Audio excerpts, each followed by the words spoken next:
ways to cut square-shaped grooves in wood, and we've probably all tried most of them. You can use a dado stack and a table saw, or if you're feeling particularly boisterous, you could try it on a radial arm saw, although I really can't with good conscience recommend that. I don't think it's very safe.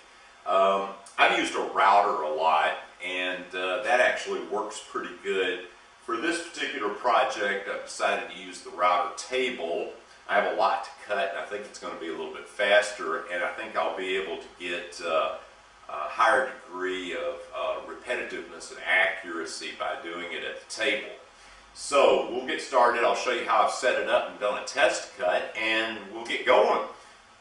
What's the difference, by the way, in a rabbet and a dado and a groove? Well, a rabbet is a two-sided cutout rather than a three-sided cutout like a U-shape in the wood. It's a two-sided cutout, therefore it's typically on the edge of a board. So that's a rabbet. A dado and a groove are basically the same thing, but historically a groove has run with the grain and dado has run across the grain. Since we're doing plywood, we'll just call it all dados or grooves or something. All right. Okay, to cut the rabbet along the bottom edge, top edge, and along the back of the side pieces, I'm using a 3/4, well, it's not really a 3/4 inch, it's an undersized 3/4 inch bit. These are advertised as made for plywood or sized for plywood. My experience has been that these are typically not correct. The bits are, but the plywood isn't. It's kind of all over the place. I got lucky this time and cut a groove with this, and the plywood fit pretty well. So I got lucky, and I'm going to be able to use this, but not to fret. If you do this and the bit doesn't fit perfectly in a test groove, just use a smaller bit. Use a 1/2 inch bit, and then run your first pass, and then just inch your fence back a little bit and widen it until you get a perfect fit. This one happened to be right on, so kind of lucky here. Now I've closed up the gap in the fence as tightly as I could. Not that it really matters a whole lot, but it helps with the dust extraction.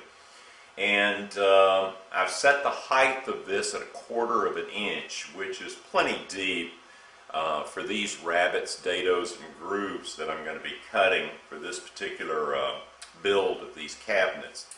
I'm cutting the grooves in the bottom of the board first. I want to check everything and make sure I'm doing as good a job as possible. And if I have a slight mess up, shouldn't be an issue because it'll be on the bottom. It won't be showing. Not that any of these will necessarily be showing. So let's take a cut and see how it works.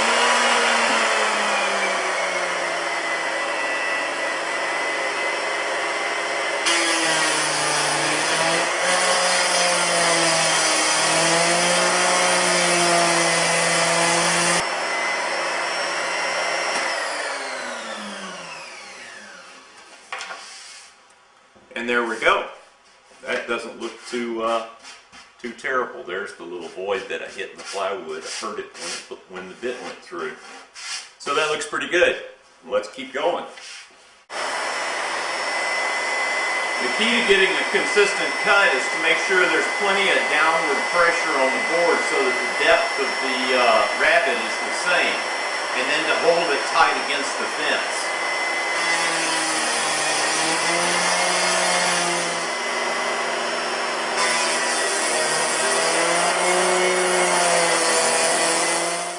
Up till now, these pieces have been almost reversible end for end because I've just cut a rabbet in both the top and the bottom of the side pieces, and they're the same size. But now I've got to cut a rabbet for the back, and at that point the pieces are no longer reversible. So it's time to use my trusty chalk here and start marking.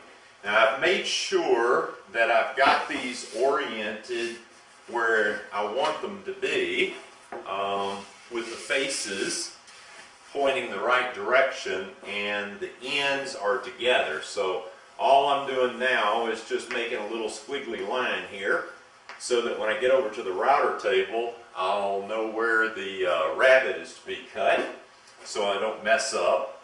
And at that point, then I'll be orienting everything off of the bottoms and the backs. I've also put a chalk mark along the edge of the plywood below the rabbet on the bottoms of all these pieces so I keep the bottom and the top oriented correctly. At this point, I've made enough cuts that I don't want to mess up. Okay, so all the rabbets are cut now. The top, bottom, and the backside rabbet. So now what I need to do is I need to widen that rabbet on the bottom to accommodate two thicknesses of plywood. So I've moved the fence back just shy of 3/4 of an inch from where it was, since the plywood is just shy of 3/4 of an inch. But I have my original test piece here, and what I'll do is I'll nick it, just cut in an inch or two, and see how it fits, and then adjust it if necessary.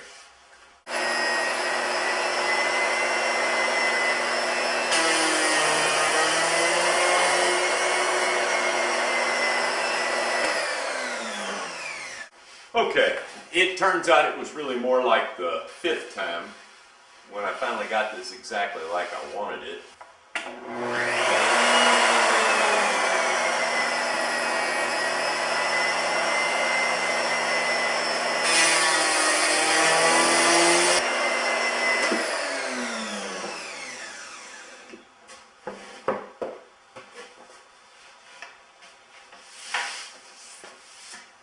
And there we go.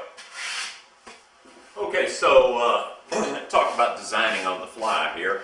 The next dado to cut is for a divider to go across the middle of the cabinet or thereabouts. So I had to decide where I wanted to place it, and kind of at the last minute I decided that on at least one of the cabinets I want to have a drawer in the bottom big enough to fit file folders or 3-ring binders. So I ran inside and measured a file drawer in a filing cabinet to see how deep it needed to be. And it's around 12.5 inches. So I decided I'd put the divider at 13 inches from the bottom. So back to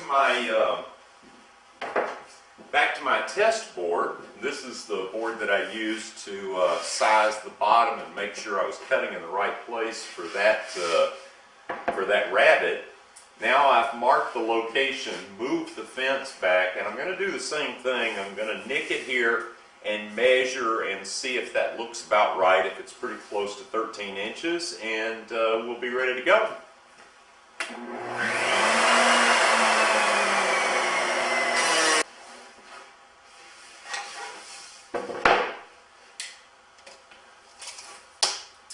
And 13 inches right on the nose. So I'm going to cut those grooves in the 4 boards, making sure I orient the bottom to the fence on every one, and then all the dados, grooves, and rabbets are cut, and we're ready to mock up an assembly. Bottom edge to the fence, right? Okay, I think that'll do it.